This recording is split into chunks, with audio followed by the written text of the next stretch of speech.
Hello students, Jai Shri Sham. So today we try to understand the topics that you provide you the double marks in your exam. अब बहुत सारे बच्चों के मन में ये डाउट आ रहा होगा सर कैसे। तो बच्चों पता है दो टॉपिक्स ऐसे हैं आपकी एग्जामिनेशंस में, आपके सिलेबस में, 12th अकाउंट्स के सिलेबस में बच्चों, जो आप लोगों को बहुत अच्छे से करने हैं। क्यों सर? बिकॉज ये पर्टिकुलर टॉपिक्स आपके बोर्ड एग्जाम में भी कवर होते हैं बच्चों, वहां भी आप यहाँ से नंबर अल्टीमेटली गेन करोगे। और सेकंड थिंग बच्चों, एक आपका प्रैक्टिकल होता है जहां पर 12 मार्क्स के आपके ये दो चैप्टर्स जो है पर्टिकुलरली वो कवर किए जाते हैं, और एक बाहर से जो एग्जामिनर्स आते हैं आप लोगों का ये प्रैक्टिकल लेने के रिगार्ड में, अकाउंट्स के रिगार्ड में, तो 12 मार्क्स की ये दो टॉपिक्स यहाँ पर कवर किए जाते हैं बच्चों। First is what ratio analysis and the second chapter cover is what cash flow statement. Sir अब इन चैप्टर्स में हमें मेजरली क्या फोकस करना है ये समझने की कोशिश करना। बच्चों रेशियो एनालिसिस जो आपके एग्जामिनर्स बाहर से आपका प्रैक्टिकल लेने के लिए आते हैं वो बहुत ही प्रैक्टिकल ओरिएंटेड आपसे क्वेश्चंस पूछते हैं, करेक्ट। अब इसके लिए आपको प्रैक्टिस कैसे करनी है, तो इसके लिए आपको अपनी बुक से रिलेटेड जितने भी टॉपिक्स हैं उस रेशियो से रिलेटेड जितने भी सारे रेशियोज हैं उनको अच्छे से उनके फॉर्मूलाज को लर्न करना है, उससे रिलेटेड कुछ प्रैक्टिकल क्वेश्चन सॉल्व करने।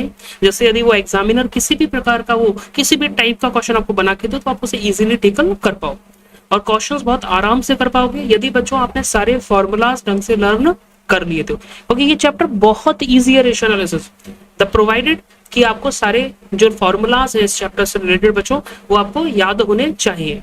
जैसे फॉर एग्जाम्पल के लिए यदि मैं बोलूं करंट रेशियो का फॉर्मूला हो गया, आपका लिक्विडिटी रेशियो का फॉर्मूला हो गया, तो ये फॉर्मूलाज आपको बहुत अच्छे से समझ में आने चाहिए, लॉजिकल इंटरप्रिटेशन पता होना चाहिए बच्चों, और साथ ही साथ फॉर्मूलाज लर्न होने चाहिए। जैसे यदि वो एग्जामिनर आपसे पूछे तो आप उसे अच्छे से रिप्लाई कर पाओगे और अल्टीमेटली उस आंसर्स को वहां पर कोट कर पाओगे, करेक्ट। तो यहाँ ये दो पर्टिकुलर जो टॉपिक्स हैं ये 12 मार्क्स आपको दिलाते हैं यहाँ पर, और इसके साथ बच्चों ये बोर्ड में जब आप एग्जाम में बैठोगे तो वहां पर भी आपको इससे रिलेटेड क्वेश्चंस देखने के लिए मिलेंगे।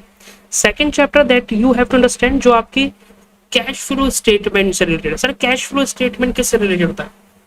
यदि मैं बात करूं बच्चों तो कैश फ्लो स्टेटमेंट के अंदर आपको 3 मेजर एक्टिविटीज के अंदर अपने कैश के इन और आउटफ्लो को अल्टीमेटली प्रेजेंट करना होता है एक स्टेटमेंट के अंदर, जहां आप कुछ ऑपरेटिंग एक्टिविटीज से रिलेटेड कैश इनफ्लोज और आउटपुट दिखाते हो, कई बार आप वहां पर इन्वेस्टिंग एक्टिविटीज से रिलेटेड इनफ्लोज और आउटफ्लो शो करते हो, और कई बार आप वहां पर फाइनेंशियल जो एक्टिविटीज रहती है वहां उनसे रिलेटेड इनफ्लोज और आउटफ्लोज को शो करते हो।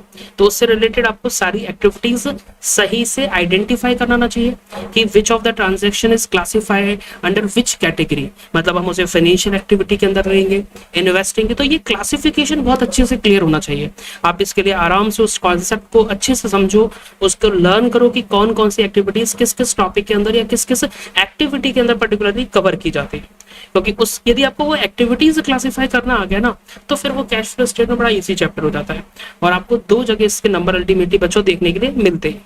आपकी अकाउंट्स की बुक में जो 3rd बुक है ना उसमें ये दोनों चैप्टर्स आपको देखने के लिए मिलेंगे बच्चों, और इन्हें बहुत अच्छे से करना। और बाकी यदि आपको इन चैप्टर्स से रिलेटेड कोई डाउट आता है किसी भी क्वेश्चन में, किसी भी रेशो की लॉजिकल इंटरप्रिटेशन में, किसी एक्टिविटी के क्लासिफिकेशन में लॉजिकली दिक्कत आ रही है समझने में कि सर ये फाइनेंसिंग में क्यों आया, ये इन्वेस्टिंग में क्यों नहीं आया, तो आप कमेंट करके बच्चों मेरे को कमेंट में बता सकते हो। आई विल डेफिनेटली रिप्लाई और all the queries that you raise.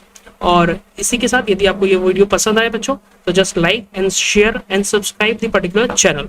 आगे भी इस तरीके की इंपॉर्टेंट वीडियोस आपके लिए आती रहेंगी बच्चों, तो स्टे फोकस्ड और be prepare for your exams. Best of all.